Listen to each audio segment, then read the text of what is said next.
6 salários, significa que você está liberando essas leis para toda uma produção aí que é correta, que deve ser estimulada, inclusive, mas é uma produção habitacional que não precisa de leis, que é a produção que pega ali aquela faixa de 5, 6 salários mínimos, que hoje o mercado já realiza, inclusive pela facilitação do crédito, etc. e tal.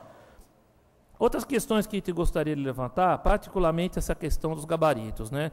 Eu tive a oportunidade de acompanhar o árduo trabalho, o profundo trabalho que os meus colegas do DDPU fizeram sobre isso, gente muito competente que trabalhou numa questão necessária para tentar regulamentar a questão da verticalização da cidade, que existia muito essa crítica que Santo André pode tudo, etc. e tal, que não é bem verdade assim também, né? Mas o fato é o seguinte, de todo o trabalho feito, muito nos preocupa o resultado final. Para vocês terem uma ideia, se antes, dizem que todo mundo podia-se tudo na cidade, desde que pagasse outorga, desde que aprovasse no CMPU, comprovando que aquilo não tinha impacto, etc. e tal, agora, no entanto, tem um plano de gabaritos, é legal, é interessante, só que o resultado final muito nos preocupa.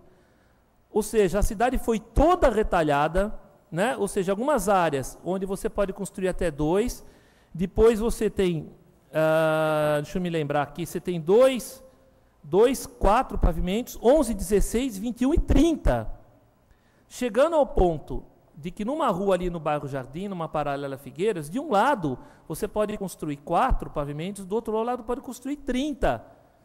Né? Eu fico imaginando o prospecto desse imóvel, né? O cidadão vai vender uma cobertura no 30º andar desse apartamento, não vai nem falar com vista para o Parque Celso Daniel, ele vai falar com vista para o Parque Ibirapuera e para o Pico do Jaraguá. Quer dizer, eu fico pensando, a quem interessa isso? Por que se chegou nisso? E toda vez que você cria uma enorme diferenciação de potencialidade de uso, de gabaritos na cidade, você necessariamente provoca um surto especulativo. Porque o valor da terra é definido não só pelo aquilo que você diz que pode construir, também pelo aquilo que você não pode. Quando você restringe muito aqui e permite muito do lado, você cria surtos especulativos que podem fugir do nosso controle. Afora o que isso pode significar, inclusive, impacto na infraestrutura, muito concentrados em algumas regiões, né? Ao invés de outras, que poderia ser melhor distribuído. Não que não tivesse que ter plano de gabaritos, é importante, por exemplo, proteger aquela região ali em torno da Vila Assunção, que é uma área histórica, etc. e tal, mas porque tantos graus diferentes de gabaritos, tantos índices diferentes de número de pavimentos, e porque se chega a 30, de onde veio isso? Né? Ou seja, e mais alguns outros problemas específicos que eu vou levantar aqui, como, por exemplo, a questão das operações urbanas. No plano diretor original, as operações urbanas eram permitidas tão somente nas EIC, na Zona Especial de Interesse Comercial, né?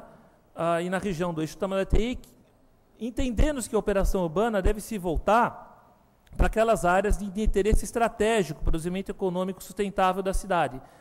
Pode parecer um avanço liberar a operação urbana para a cidade inteira, mas isso pode significar também, me desculpe aqui a franqueza, um liberou geral.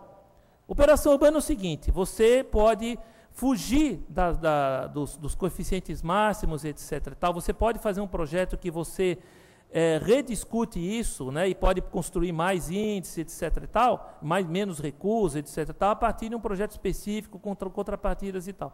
Quando você libera isso para a cidade inteira, é a senha, né?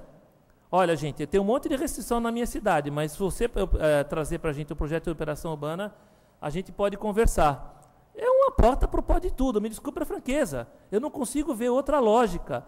A questão da delimitação territorial, de onde se pode ou não operação urbana, está ligada a uma lógica antes. Era a lógica de você estimular e você tratar de forma diferenciada as áreas estratégicas para o desenvolvimento econômico. À medida que você liberou geral, você abre uma porta que não se sabe como que vai se trancar depois. Não é?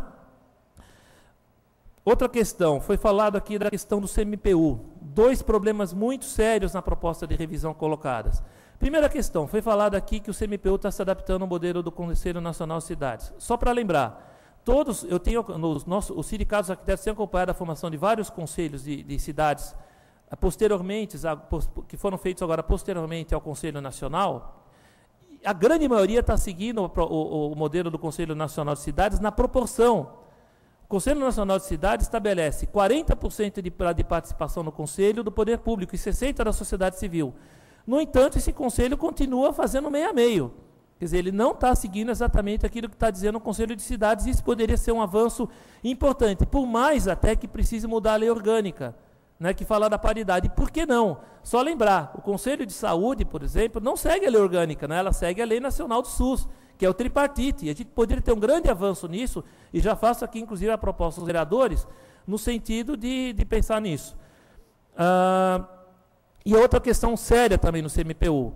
Hoje, as deliberações principais do Conselho, todas, o que o Conselho aprova? O Conselho Municipal de Política Urbana. Ele aprova revisão do plano diretor, revisão da legislação urbana, antes de vir para a Câmara, tem que passar por ele. Pois bem, tem um artigo aqui que está se propondo, a criação de um comitê técnico, que este comitê técnico, dentro do Conselho, é que vai ficar responsável por essas deliberações. Nós estamos esvaziando as deliberações do plenário do Conselho. Isso é muito sério, isso é um retrocesso na gestão democrática, né? Eu não sei por que disso, né? Porque o comitê técnico, isso é uma desvirtuação do trabalho do comitê técnico. Nós chegamos a discutir muito, inclusive eu fiz parte também do Conselho do CMPU, a necessidade de um comitê técnico para preparar previamente vários estudos, várias questões de natureza mais complicada, mas que isso pudesse vir para o pleno do Conselho deliberar. Não substituir a autonomia do Conselho como está sendo proposto. Né? E, finalmente, gente, eu sei que o meu tempo deve estar estourando, não sei se já estourou, né? Mas uma última questão que eu sei que vai ser muito controversa, muita gente não vai gostar do que eu vou dizer, mas eu diria o seguinte, essa inclusão do eixo de desenvolvimento humano e qualidade de vida no plano, com a política de educação, saúde, segurança, defesa civil, segurança alimentar, etc., pode parecer um avanço, mas aqui entre nós, isto, no fundo, é inócuo. Desculpa a franqueza do termo, mas é isto. Tanto é que na audiência pública, quando a gente participou, a gente viu os relatórios dos grupos, nada mais foi do que pegar tudo aquilo que já está consolidado, tanto em legislação, quanto em diretrizes e normas aprovadas nos conselhos específicos e nas políticas específicas responsáveis por essas políticas, educação, saúde e outros, recortou e colou.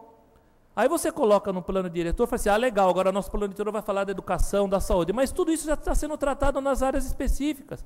E o plano não prevê nenhum instrumento específico para se cumprir aqui, e nem é papel dele. Nós não estamos falando aqui, o plano diretor não precisa ser um plano de governo, nem deve.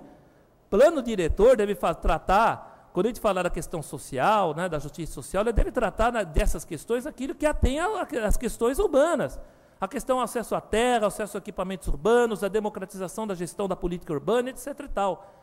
O que acontece? Você coloca, insere lá, faz um recorte e cola, pega a educação e coloca no plano, agora meu plano trata da educação. Tudo aquilo já está estipulado na política de educação, no Conselho de Educação, na Conferência de Educação.